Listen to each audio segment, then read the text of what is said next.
If you're a Eurofan whose life's work and passion is digging into the meanings of songs and talking to people on the internet from all over the world, like, of course you are bringing all those different political and cultural and historical perspectives into your interpretation. So it's really unavoidable.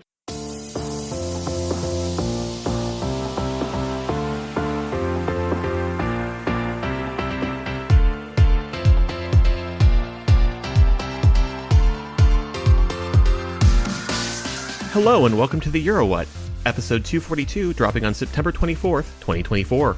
We are a pair of Americans trying to make sense of the Eurovision Song Contest.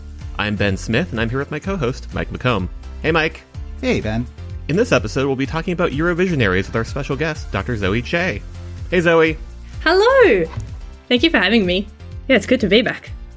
How was your Eurovision experience this year? I imagine it was a little bit different than the Finnish experience of last year's contest. Yeah. That's a harder question to answer than it should be. Yeah, like that's fair. A lot of people said things like, oh, this must be a really great year for your research. And I was like, I really wish it wasn't. I would rather just have a deeply boring research project that no one cares about, given the circumstances that make it interesting. So, yeah, it has been interesting, I guess, to see just how far we can push the limits of what it means for the contest to be political or non-political. But that's quite an intense experience to go through as a fan. Definitely feeling it on this side as well. And yes. So I mean, I guess before kind of getting into the specifics of the last year, how do you balance the fan side of things and the academic side of things? Or how do you approach Eurovision as a researcher? Oh, I've never really thought much about separating them. They just sort of are one and the same to me, because I got into doing the research because I was already watching it and was interested in it. And because I was doing research on international politics in my work life and then also sort of watching it in my personal life, I was like, well, obviously there's stuff here. It's only really this year that being a fan and being a researcher maybe sort of were a little bit in tension with each other, because different commitments to different sort of ways of engaging with the contest have clashed a little. But I don't know, mostly they do go fairly well hand in hand, because you've got a very enthusiastic reason to do your job every day. Exactly. Yeah. Yeah, I can't imagine if you weren't interested in Eurovision at all that it would be part of your research. So, no. Yeah. No, and I actually shifted the research I was previously doing. The research I became an academic through is to do with human rights and the politics of international courts, like the European Court of Human Rights and stuff. And I actually sort of got so bored of that I couldn't do it anymore. So I was like, I'm going to do Eurovision full time now. So yeah, you do have to sort of like what you're doing to be able to keep going with it. With the Eurovisionaries project, what was the initial inspiration for that? I think we kind of briefly touched on it when we chatted about Finland last year, but just where did that come from? So part of it comes out of getting sick of my old work kind of story. It's a bit of a Hail Mary to try and keep my job, because I was coming to the end of an old contract at my current institution, and they've been great, but academic jobs have a lot of temporary contracts and there's a lot of applying for jobs and stuff, and it just sort of felt very much like I wasn't going to be employed anywhere else. I was applying for things, not getting them, and I was like, well, if I have to give up on this sort of career choice and go back to Australia and move in with my mum or whatever, then I want to go out on a high and do something that I really care about and I'm really interested in. That sort of realization led to this wash of ideas about what else I could be doing with Eurovision. So that's where sort of the paper I wrote last year about the politics of junior Eurovision came out. I just suddenly was like, no one has done this and someone should. And the high of Ukraine winning Eurovision in 2022 was really useful at that kind of point, because we were seeing this really positive swell of support for a country, in part because of a great song, but also in part because of a global political situation. And so I started to think a little bit more about the specific ways that we as fans interact with those kind of global politics. Some of that is things like voting for countries because we want to support them either musically or politically, or in a way that's not so easy to separate. And all the different kind of ways that we do that. I know that this kind of stuff happens because I do it too. Like, I listen to Garria's music as a way to practice my still very terrible Finnish. I have previously sort of learnt recipes and stuff from other countries because of Eurovision songs that I liked, or a host country. So you have friends over for a party and you try to make food from the host country or whatever. Yes. So yeah, Yes. we've all done that. Yeah. All of that sort of increasingly I was interested in, like, the ways fans not just sort of are aware that the politics of Eurovision exists and we sort of have these endless debates about is it political or not, but like, what are we actually concretely doing as political actors ourselves? How are we thinking about what's political? How are we doing stuff that is itself political? So how are we participating in those kind of politics around the contest as fans, and what does that mean for us as sort of a fan community, and what does it mean for the contest in general? I guess, like, just kind of defining some terms, like what would be the difference between being a non-political event or an apolitical event? Like, it feels like one of the issues that was rising to the top this year was just the sponginess of the definition of political. For my research, I've sort of left politics as open as I possibly could so that fans could sort of define it themselves. So the people I've spoken to have told me a little bit about what they think the politics of the contest means, because it's really important to me that I hear how people articulate that in their own words, not sort of react to what I think the politics is. I've just spent the last couple of months doing interviews and focus groups with Eurofans from all over the world, and there's a fairly clear understanding that most people's understanding of what it means for the contest to be non-political is fairly consistently that it just shouldn't be like party politics. So it's not okay to get up on stage and sing a song that's like, I think you should vote for this guy, in my sort of domestic party politics kind of context. And so most people, the first time they hear the no politics rule, sort of associate it with that type of straightforward party, governmental, electoral politics. And then what everyone else's sort of broader understanding of politics is varies quite a lot. A lot of people describe that as things like small p politics or social politics. So the kind of stuff that is about the way we interact with each other, the way we relate to each other in the world and sort of respond to world events. So that can be things like queer representation or cultural representation through music. That's sort of why people are so invested in, like, the language politics of the contest, who gets to sing in what languages and which languages get prioritized as ones that are accessible or characterized as quirky or interesting or whatever, because we're not so familiar with them.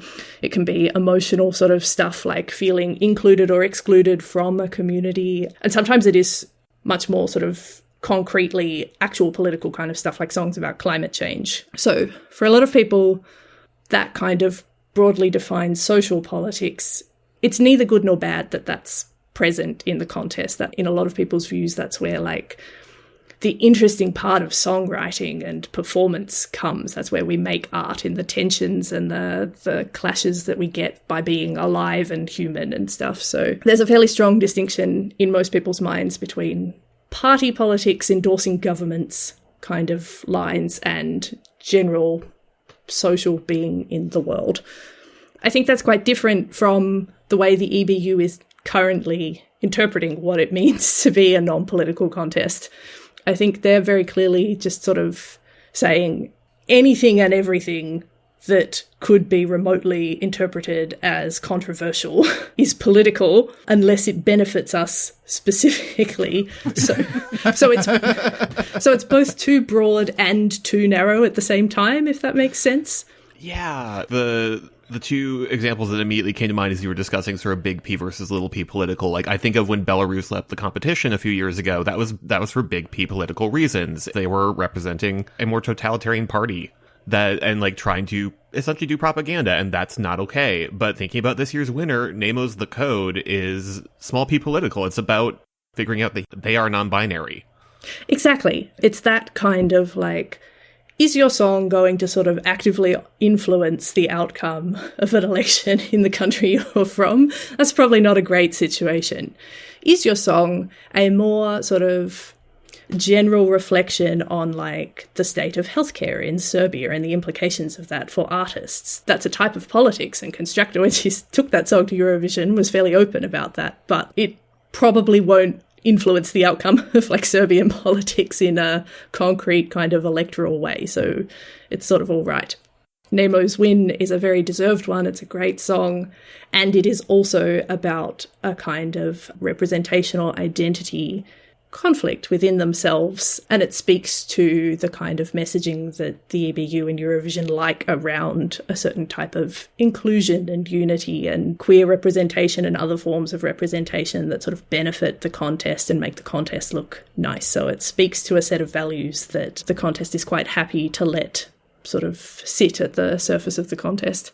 All of that was definitely present in one way in Liverpool. And like that contest was like really a coming together of a lot of people and a lot of that representation. So everything that happened immediately afterwards has been kind of a shift in it's just sort of like another example of how all of that can be political in a very different way. So like how did that sort of shift the way you looked at this project?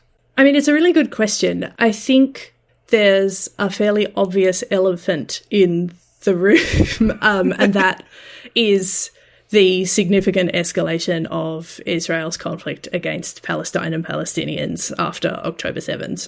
Israel has participated in the contest for a long time, since the 70s.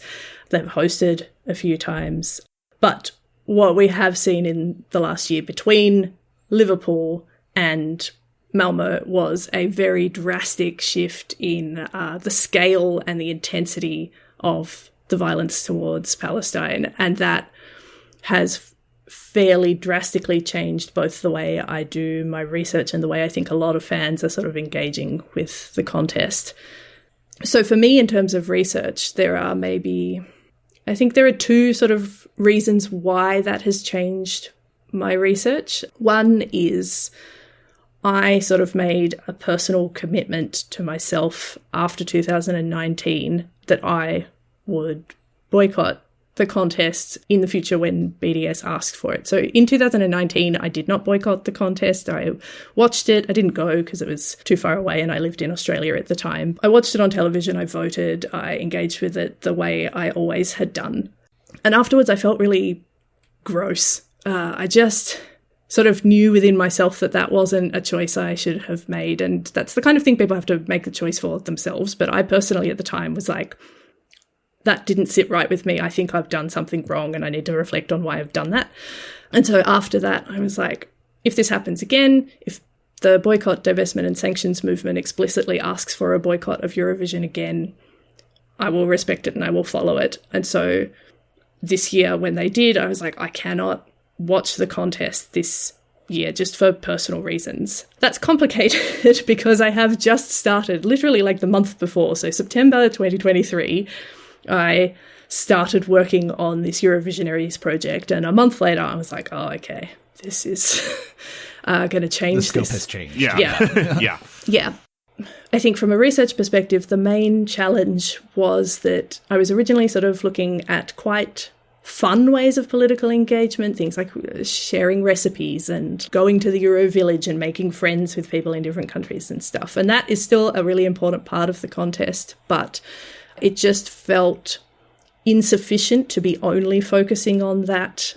It felt sort of inappropriate to sort of reduce the contest to only its fun elements while there were these other quite serious elements going on.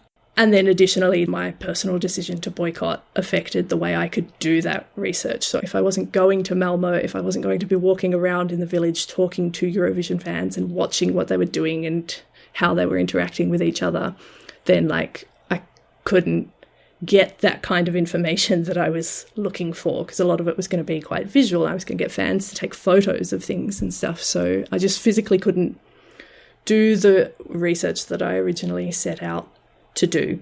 So it has shifted the project in some way. So I've just finished a round of focus groups and interviews with people online instead of doing them in person, which was great actually, because what that has meant is I have been able to talk to a lot more people from a lot more places around the world. Originally I was going to focus on case studies in Finland and Australia, and now I get to speak to people all over the world. I've spoken to fans in the US and Canada, in Australia, Chile, Colombia, as well as European countries. So that's been really cool because it's expanded the scope of how we understand the Eurofandom and like who's in it and stuff. So that's been really cool.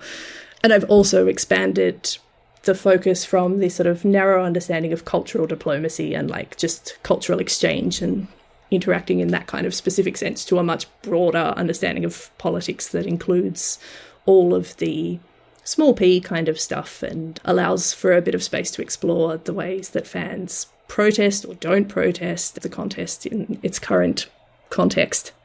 I know you said that you just finished this round. Have there been any findings so far that have kind of caught you by surprise? Oh God, so many. So it's all really still swimming in my head. I really have, like, I've literally only just finished them and I'm still transcribing them. So a lot of what's happened is still, I haven't had a lot of time to make sense of it and synthesize it yet. What I should say first is thank you so much to everyone who participated because everyone was just so candid and enthusiastic, and it has really like restored my faith in engaging with Eurovision a little bit because I think a lot of us have had a frustrating year this time around, and especially if you're a Eurofan on Twitter, it can be quite a tense place to spend time.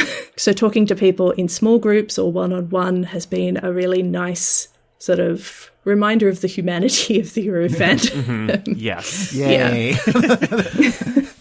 Yeah, people have been so friendly and open and honest, and they've told me all sorts of really interesting things about their understanding of the politics and about their personal relationships to the contest. So I just really appreciate everything that they've said. In terms of interesting stuff that's standing out, I think there are a few things. One is basically every single person I spoke to thinks that the contest is political in some way, but how they think it's political or why they think that matters varies quite a lot. So there are quite a few people who think that the contest sort of, a lot of the politics sort of rotates around the voting and is quite closely aligned to the narratives we're used to around block voting and stuff. So East-West tensions or the UK being punished because of Brexit, those kind of politics where the kind of big P stuff might influence the way countries perceive each other. And then there are other people at the other end of the scale who take a much larger or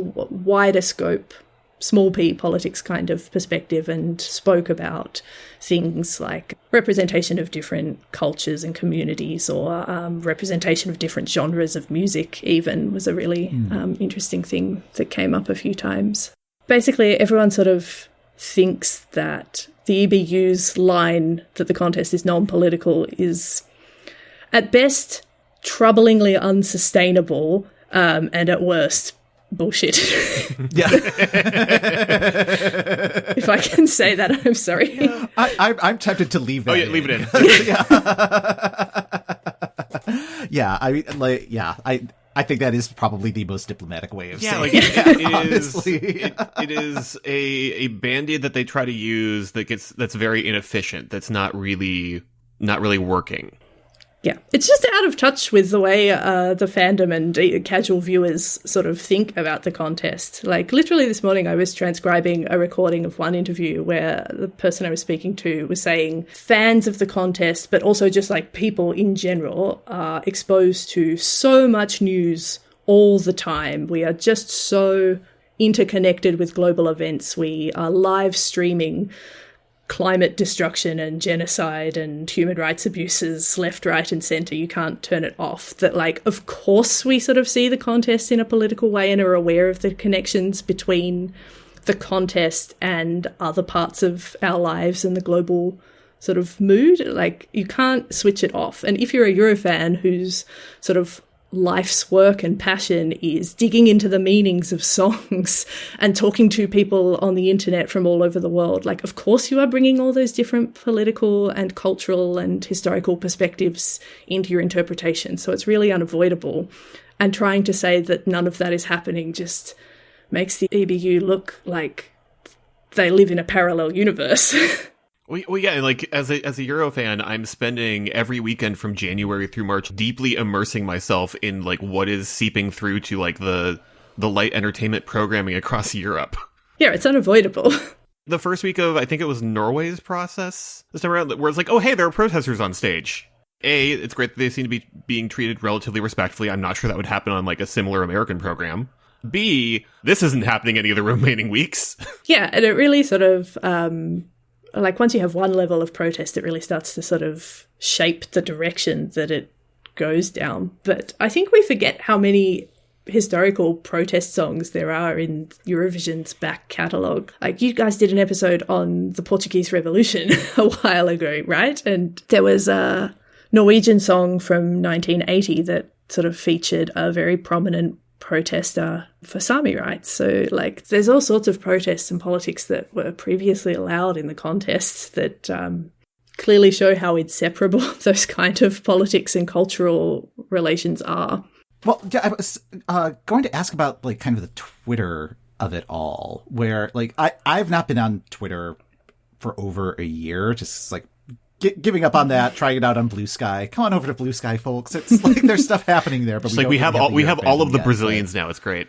Yes, yeah. There's a lot of Portuguese on the Eurovision feed at the moment, so that's great. But like, how has the kind of deterioration of that platform impacted the fandom? Like, I keep hearing about like the toxicity of it, but not necessarily any of the specifics, especially like with everything happening in the past year. I mean, I've spoken to a lot of fans who have said things along the lines of choosing to step back from the fandom for a little while. So I think that more than anything is a bit of an indictment on the way we are maybe treating each other in online spaces. And that's not to say that there aren't great people on Twitter and other social media platforms. Like, it is how I did the recruitment for my research. So without it, I would literally not have been able to speak to people. But it is also quite a tense place to spend time sometimes. We speak a lot about Eurovision bubbles. I think you get sort of stuck in kind of a bubble, and when you're online, it's a bit easier to forget that there's a person behind the account you're talking to. And so you get a little bit like, I am right and I need everyone to agree with me. Someone is wrong on the internet. Exactly. Everybody needs to hear about it. Yeah. It's a bit like that Simpsons bit where, like, Homer is insisting on catching the fish, and Marge is like, what are you doing? And he's like, Marge, if I catch this fish, they'll think I'm a hero. And she's like, who? And he's like, the weird guys in the fish store. Like, like we have to catch the Twitter fish. I don't know. Yes. Yeah, we're all the weird guys in the fish store a little bit sometimes. I need all of the serotonin from this specific group of people liking this tweet on Twitter. Yeah. Yes. All of these online spaces and all kind of spaces where people who care very passionately about something get together are sometimes going to be intense, because if you care about stuff, of course, you're going to sort of double down on it. So that can happen in person as much as it does online. But yeah, I sort of kept it a little bit at arm's length. I continued to tweet throughout the contest season, but tried not to engage too much with other people, just for my own touch grass kind of sanity. Mm-hmm. Yeah. Yes. In terms of next steps for the project, like you said, you were transcribing now and like synthesizing the information. What is the ultimate goal of the research? I mean, I think there are questions that are interesting for the fan community, and there are questions that are maybe interesting for academics, and there's a bit of overlap in that, and a bit so maybe it helps to break it down that kind of way. I think what I would really like is for the research to be as accessible as I can possibly make it for fans as I go. I want people to be able to read it and enjoy it and see themselves in it as much as I possibly can, while still sort of maintaining a critical eye on it. And then there are some sort of philosophical, theoretical kind of debates I'll have to speak to for like academic audiences and stuff. So balancing those is always tricky. But at the moment, the sort of overarching theme that I'm really interested in, that is sort of maybe starting to come out of the research, and that is a broader umbrella question that I'm quite interested in, is how we navigate the relationship between politics and fun. because the contest is so fun most of the time, and because we often love it or are attached to it or invested in it, that has really important implications for the way we engage with the politics of the contest itself and the politics of sort of the world and Europe around the contest. Something that's really come out of the research is how inseparable politics and Eurovision are in people's decision-making processes. And so sometimes that goes politics towards Eurovision directionally. So like people come into the contest with pre-existing understandings of the world, of politics, and that informs how they interpret the contest. So like we might have a certain understanding of like our own country's national history and identity that informs the way we think about what a song means, or we might sort of choose to vote for a country because we view it in a favourable kind of way, or choose not to vote for a country because of its politics. So there's like politics informing culture, and then there's culture and Eurovision informing our politics. So Eurovision is, for a lot of people, their first exposure to some parts of the world or to some political issues. I've spoken to a lot of people who became more conscious of and invested in the stakes of the Palestine-Israel situation because of Eurovision, because of other fans speaking about it. But at the same time, there are also people who have chosen to hold on to the thing that they consider really fun at perhaps the expense of political or moral or ethical kind of engagements and the kind of things that we know maybe are right. And that's understandable because it's hard. Like if you love the contest, it's really hard to let go of or to sit with and accept that it comes with these problematic bits. So like for me, for example, the choice to boycott this year was an easy one politically because that's something I've been following for a while now and believe in as a broader cause. But it still sucked to not watch the contest, and it really, like, it hurt a bit, and I'm still quite raw about it, maybe. And I think that's okay, and it's important to sort of sit with those internal conflicting feelings. Other people expressed similar kind of emotional feelings about it being really tough, but chose to engage with the contest in a more critical light. So they continued to watch, but spoke to friends and family a little more actively about the implications of Eurovision and why Israel's participation meant a certain thing, or why the Netherlands' disqualification had certain implications for the ongoing contest and so on. So that broad overarching question of like, what is the role of sort of fun and love doing in our political decision making is something that's really interesting to me, and what I'm sort of hoping to do with all the stuff that people have told me so far. I don't say that to sort of be a huge killjoy and say, well, no one can ever have any fun. Okay, same. Yeah. But like, I think because we know that the contest is political and we know that we often engage with it because we sort of are interested in some parts of the politics, that I think that does mean we have a bit of an obligation to think about the implications of our choices. And it's not that there are right or wrong choices per se. That's something each sort of individual fan or group of fan friends have to make amongst themselves. But like, I think we are well past the point, and most of the people I've spoken to said things along the lines of, we are past the point where you can sort of bracket off the politics, and we sort of are entering an era where we have to accept that the politics are unavoidably part of the contest, and that means they're unavoidably part of the way we engage with it and have implications for how we interact with the contest. Thinking of how the EBU moves forward from this year, like are you optimistic that there's going to be any sort of change or acknowledgement, or do you think they're just going to try to play the naive card a little bit longer and hope that nobody notices? Not to be a bummer, but no, I don't have any kind of no faith at all, really. What I'm really worried about is that because what the EBU has on its side is time, and if they let enough contests go by, eventually it's very easy for them to just sort of keep moving like a big behemoth that's existed since 1956. And like, I think the longevity of the contest is really important for understanding the dynamic the EBU has in relation to its audiences and artists and fans and stuff, because it just is like this huge, long-standing mass that sort of rolls on as fan issues and artist issues come and go.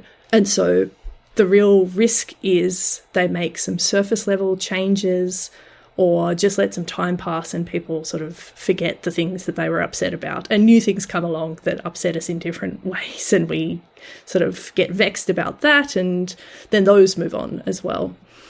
A lot of people have spoken about being upset about the way the EBU handled the contest this year. A lot of people have been upset about Israel's participation, about Azerbaijan's participation, the inconsistent sort of application of rules and values around the Netherlands being disqualified this year, or Russia being excluded for bringing the contest into disrepute in previous years. So all of those things add up to some quite serious problems within the EBU as an institution, but because it's so large, it's quite easy for it to just sort of keep rolling. And so I think that means, unfortunately, the burden is, or the onus is on fans and artists and people who watch the contest to continue to be sort of vocal about why that's problematic and what we want from it instead.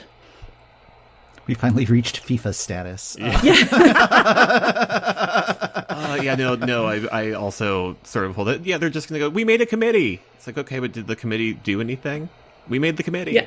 I mean, the EBU kind of brought this on themselves, didn't they? They wanted a bigger, more global audience. They put all of that time and effort into expanding the contest and reaching into audiences beyond continental Europe, and they've got it. And now they have to sort of accept that what that means is a quite different demographic of people who are engaging with the contest, and like quantitatively a larger group of people who have opinions about it, and that alters the sort of issues that get raised.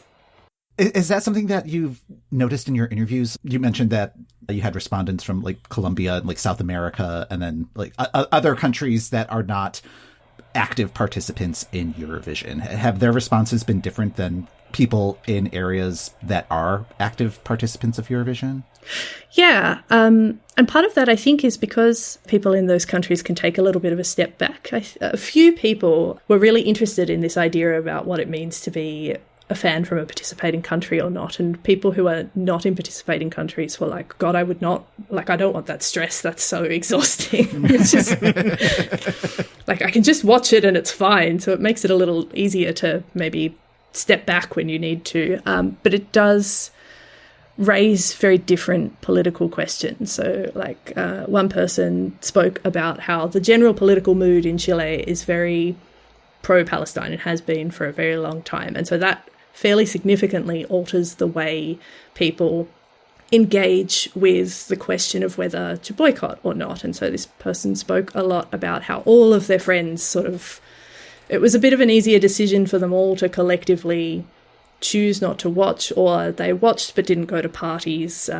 or sort of didn't vocalise their participation in it so much. And they still found those choices difficult because they're like, it's something they love and have watched for a long time, but they had a lot of people around them to talk through that issue. Whereas I spoke to someone in Germany who was like, I had no idea there was a boycott at all, because it's just not spoken about in Germany. It's not something that's in our political discourse. So like having people from different parts of the world, different regions, from participating countries, and not sort of really alters who your immediate sort of circles that are engaging with Eurovision are and the kind of issues that come up. In terms of the 2025 contest, have you figured out how you are going to engage with that, with the contest moving forward? For 2025, yeah, I'm going to do the same thing I've done this year, so I won't be going to Switzerland. Thank God, because I don't have the money budgeted for that Yeah. anyways. I genuinely think the cost of Switzerland is going to, like, there are a lot of people who are sort of on the fence about whether to watch the contest or not, or whether to go or not. And, like, I think there are a lot of people who will just sort of say, well, the cost of it just sort of genuinely takes this out of my hands. I am really interested to see how that variable affects the who is on site this year, just because, like, I don't have enough kidneys to sell. Yeah. You've only got 2. Yeah. Yeah, that's at least 6 kidneys. Yeah, they will let me in a hotel room for 10 minutes. Yeah.